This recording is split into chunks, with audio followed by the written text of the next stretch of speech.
नमस्कार, मैं हूं सुधीर चौधरी और डीएनए में आपका स्वागत है। जब जनता अपने नेताओं पर नजर रखती है तो फिर उनके लिए भ्रष्ट आचरण करना मुश्किल हो जाता है। आम जनता को और मीडिया को ऐसा ही दबाव अपने नेताओं पर हमेशा बनाना चाहिए और हम यही कोशिश लगातार कर रहे हैं। डीएनए में कल हमने दिल्ली के स्वास्थ्य और शहरी विकास मंत्री सत्येंद्र जैन पर एक बहुत बड़ा खुलासा किया था और आज हम आपको इस खुलासे का दूसरा भाग दिखाएंगे।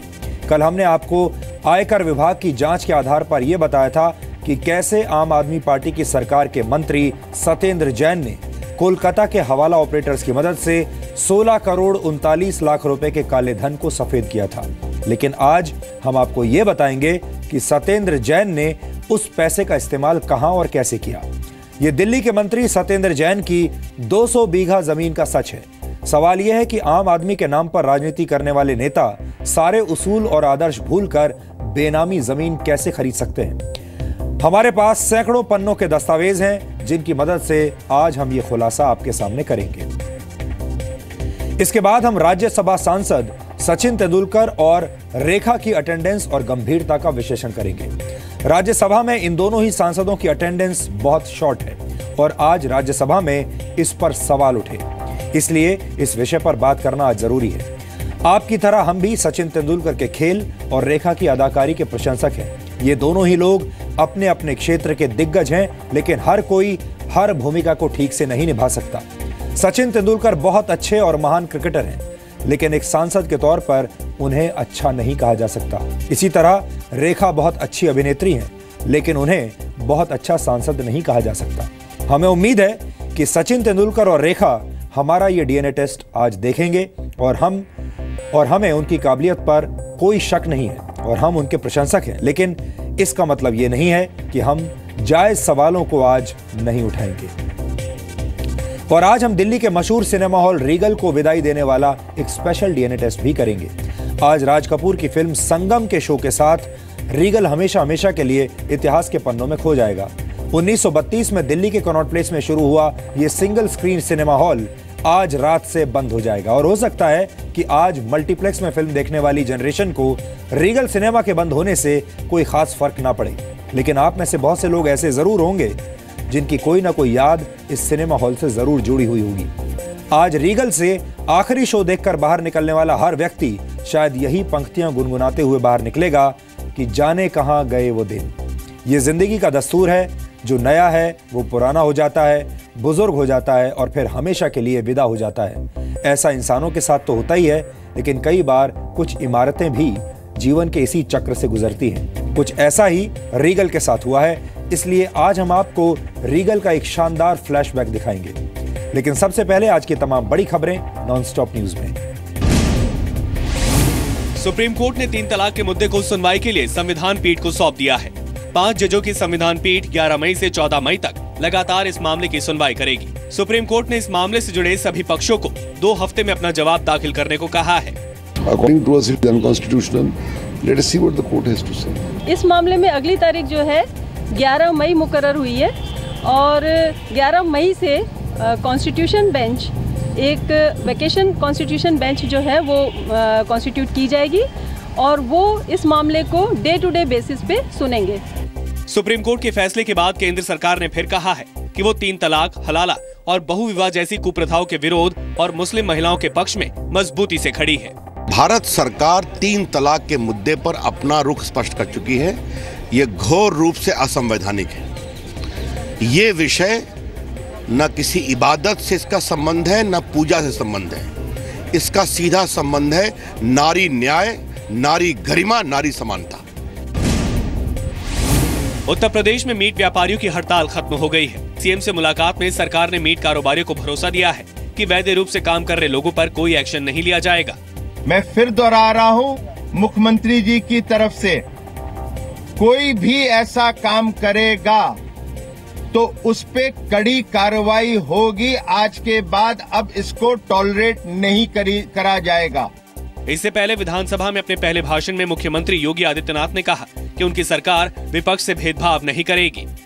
चुनावी मंचों पर हम लोग एक दूसरे के प्रति अनेक प्रकार के बाणों से प्रहार करते हैं। उत्तर प्रदेश की 22 करोड़ जनता के बारे में सोच सके, और दोनों मिलकर के कार्य कर सकें। हमारा लक्ष्य एक ही हो। इस बीच केंद्र सरकार ने योगी आदित्यनाथ की सुरक्षा बढ़ा दी है। संभावित खतरे को देखते हुए उन्हें अब Z+ सिक्योरिटी दी गई है। यूपी के महोबा में महाकौशल एक्सप्रेस के पटरी से उतरने की घटना एक साजिश हो सकती है। प्रदेश सरकार ने कहा है कि मामले की जांच से सच सामने आएगा। राज्य सरकार की तरफ से एक 25,000 रुपए जो माइनर इंजरीज उनको दिया गया है, 50,000 रुपए जो मेजर इंजरीज वाले हैं उनको दिया है। कल रात जबलपुर से दिल्ली आ रही महाकौशल एक्सप्रेस के 8 डिब्बे महोबा के कुलपहाड़ में पटरी से उतर गए थे, जिसमें 12 लोग घायल हो गए। हादसे की वजह से 200 मीटर तक ट्रैक बुरी तरह टूट गया। रेल मंत्रालय ने हादसे की जाँच का ऐलान कर दिया है।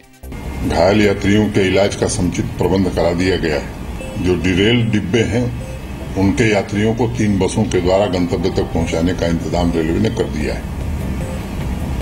घटना के जांच के निर्देश जारी कर दिए गए हैं। यूपी सरकार ने मामूली रूप से घायलों को 25-25 हजार और गंभीर रूप से घायल हुए यात्रियों को 50,000 रुपए की मदद का ऐलान किया है।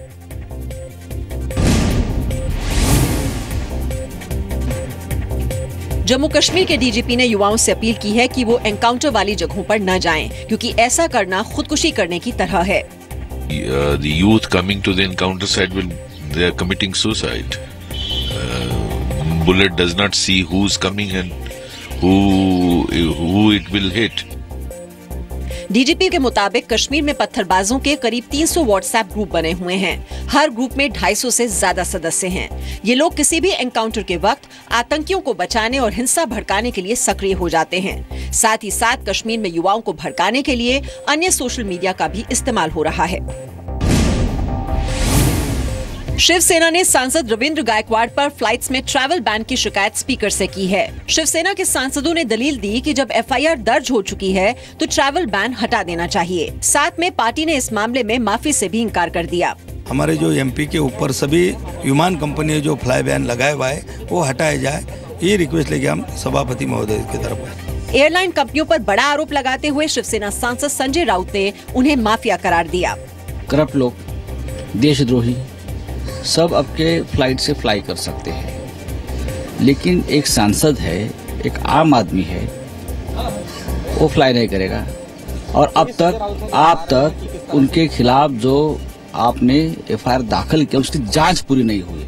वहीं बीजेपी सांसद सुनील गायकवाड़ को अपने सरनेम की वजह से मुसीबत का सामना करना पड़ा। उन्हें हैदराबाद और दिल्ली एयरपोर्ट पर इसलिए रोका गया क्योंकि शिवसेना सांसद रविंद्र गायकवाड़ पर ट्रैवल बैन लगा हुआ है। हमें इंक्वायरी से कुछ लेना देना नहीं है, लेकिन गायकवाड़ नाम से जो उनका बिहेवियर है वो मुझे अच्छा नहीं लगा। और ये हुआ उस दिन जाते समय का, लेकिन आते समय भी मुझे एयरपोर्ट पे सिक्योरिटी ने रोक दिया। इसलिए रोक दिया कि उनको पता चला कि गायकवाड़ सांसद जा रहा है। प्रवर्तन निदेशालय ने आज गोवा के 2 पूर्व मुख्यमंत्रियों दिगंबर कामत और चर्चिल एलेमाओ की 1 करोड़ 95 लाख रुपए की संपत्ति जब्त कर ली। ये कार्रवाई Louis Berger money laundering case में की गई है। गोवा पुलिस के एफआईआर के आधार पर ईडी ने 2015 में मनी लॉन्ड्रिंग का केस दर्ज किया था। आरोप है कि 2 अमेरिकी कंपनियों ने गोवा और गुवाहाटी में जल विकास परियोजना के लिए करोड़ों की रिश्वत दी थी। प्रोजेक्ट को दिगंबर कामत ने बतौर मुख्यमंत्री मंजूरी दी थी। चर्चिल एलेमाओ उस वक्त पीडब्ल्यूडी मंत्री थे। राष्ट्रपति प्रणब मुखर्जी ने आज राष्ट्रपति भवन में पद्म पुरस्कार विजेताओं को सम्मान दिया। बीजेपी के वरिष्ठ नेता मुरली मनोहर जोशी और एनसीपी अध्यक्ष शरद पवार के साथ पीए संगमा को मरणोपरांत पद्म विभूषण पुरस्कार से सम्मानित किया गया, जबकि 3 लोगों को पद्म भूषण पुरस्कार मिला। भारतीय क्रिकेट के कप्तान विराट कोहली, पैरालंपियन दीपा मलिक समेत 8 खिलाड़ियों को पद्मश्री पुरस्कार दिए गए। कुल 37 लोगों को पद्मश्री पुरस्कार मिले। 1 अप्रैल से देश के 7 बड़े हवाई अड्डों पर यात्रियों को हैंडबैग पर सुरक्षा मुहर नहीं लगवानी पड़ेगी। जिन हवाई अड्डों पर ये राहत मिलेगी उनमें दिल्ली, मुंबई, कोलकाता, बेंगलुरु, हैदराबाद, अहमदाबाद और कोची शामिल हैं। ये बदलाव घरेलू और अंतर्राष्ट्रीय दोनों यात्रियों पर लागू होगा। सीआईएसएफ ने कहा है कि इस फैसले से यात्रियों का समय बचेगा और एयरपोर्ट पर अनुभव बेहतर होगा। पिछले साल दिसंबर में 12 एयरपोर्ट्स पर 1 हफ्ते का पायलट प्रोजेक्ट चलाया था, जिसके तहत घरेलू यात्रियों के हैंडबैग पर सिक्योरिटी स्टैंप नहीं लगाई गई थी। क्षेत्रीय उड़ान सेवा के तहत जल्द ही 128 रूटों पर सस्ती उड़ान सेवा शुरू की जाएगी। रीजनल कनेक्टिविटी स्कीम में 45 एयरपोर्ट्स के बीच 128 रूटों पर 5 एयरलाइंस फ्लाइट्स ऑपरेट करेंगी। 6 एयरलाइन कंपनियां SpiceJet, alliance air, air Deccan, air Odisha और टर्बो मेघा उड़ान स्कीम के तहत सस्ती उड़ानें शुरू करेंगी। ये उड़ानें 19 से लेकर 78 सीटों वाले विमानों के जरिए मुहैया कराई जाएंगी। इनमें से 1 घंटे की उड़ान के लिए आधी सीटें 2500 रुपए पर उपलब्ध होंगी। उड़ान स्कीम के तहत उन शहरों के बीच फ्लाइट्स चलाई जाएंगी जहां से या तो फ्लाइट्स का आना जाना नहीं है या काफी कम है। उत्तर भारत समेत देश के कई राज्यों में अगले 2-3 दिन भीषण गर्मी पड़ने का अनुमान है। मौसम विभाग के मुताबिक अगले 2-3 दिन पंजाब, हरियाणा, दिल्ली, यूपी, मध्य प्रदेश, ओडिशा, महाराष्ट्र और गुजरात में भीषण गर्मी पड़ सकती है। यूपी के बांदा में आज तापमान 43.2 डिग्री सेल्सियस दर्ज किया गया। महाराष्ट्र में गर्मी से 2 लोगों की मौत हो चुकी है।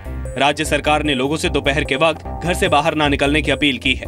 मौसम विभाग के मुताबिक 2-3 दिन के बाद ही गर्मी से थोड़ी राहत मिलने की उम्मीद है। ये हीट वेव आगे 2 से 3 दिन रहेगी, पर ये 2 दिन के बाद में इसमें जो थोड़ी जो इंटेंसिटी है उसकी कम हो जाएगी और एरिया भी कम हो जाएगा। देश में रह रहे अफ्रीकी मूल के लोगों को विदेश मंत्रालय ने सुरक्षा का भरोसा दिया है।